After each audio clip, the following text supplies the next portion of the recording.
Alors, les patients qui sont accueillis ici au centre Jacques Calvé, en neurologie, c'est principalement des gens soit avec une pathologie aiguë, donc on va retrouver les patients blessés médulaires, les paraplégiques ou tétraplégiques, et les patients post-AVC et les patients post-traumatisés crâniens.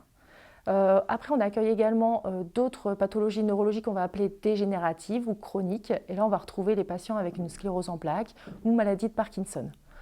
Après, on accueille aussi d'autres patients avec des pathologies plutôt isolées ou orphelines, comme on peut dire, mais qui présentent aussi des troubles urinaires, et donc il faut prendre en charge. Le patient, il rentre en séjour ici, peu importe quel type de séjour, en hospitalisation complète ou de jour, il est vu par le médecin, l'infirmière vient faire son bilan également, et nous, on reçoit une prescription de massokinésithérapie, où là, on va faire nos bilans et on va voir les déficits du patient.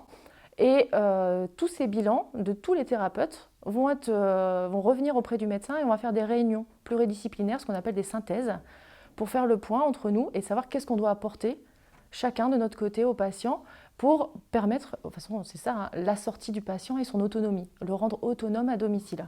Tous les patients bénéficient d'une séance de kinésithérapie et d'ergothérapie dès qu'ils entrent dans l'établissement.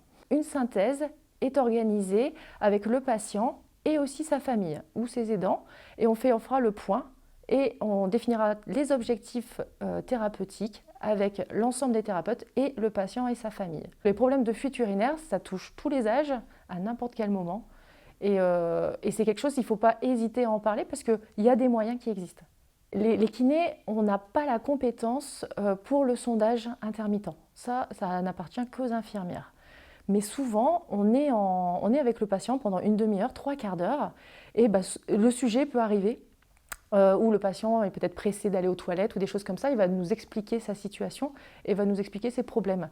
Et donc aussi, nous, on a un rôle plutôt d'écoute, de conseil et de réconfort en rassurant le patient. Le fait qu'on soit avec le patient pendant trois quarts d'heure, qu'on le touche, il y a une relation de confiance qui se met en place.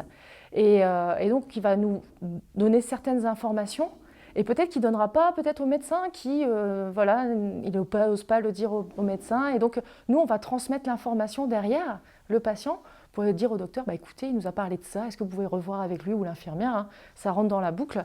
Et comme ça, le patient est pris en charge. Le patient va avoir son courrier de sortie avec tout ce qui a été effectué durant le séjour et donc va pouvoir le présenter à son kiné.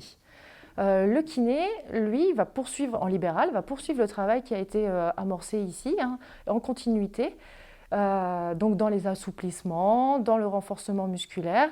On a un rôle aussi de surveillance de ce qu'on appelle les épines irritatives. Ça peut être l'augmentation de la spasticité. Donc l'augmentation de la spasticité, ça peut être dû à plein de choses, notamment un ongle incarné, une blessure. Et c'est à lui de faire le suivi, comme l'infirmière libérale qui vient tous les jours ou tous les 2 jours pour faire ce suivi. On voit que les problèmes urinaires, c'est vraiment tabou et que les gens sont très contents, les patients sont très contents d'avoir quelqu'un à qui leur en parler. Et donc, c'est pour ça que pendant les séances de kiné aussi, j'apporte des renseignements et je guide les patients.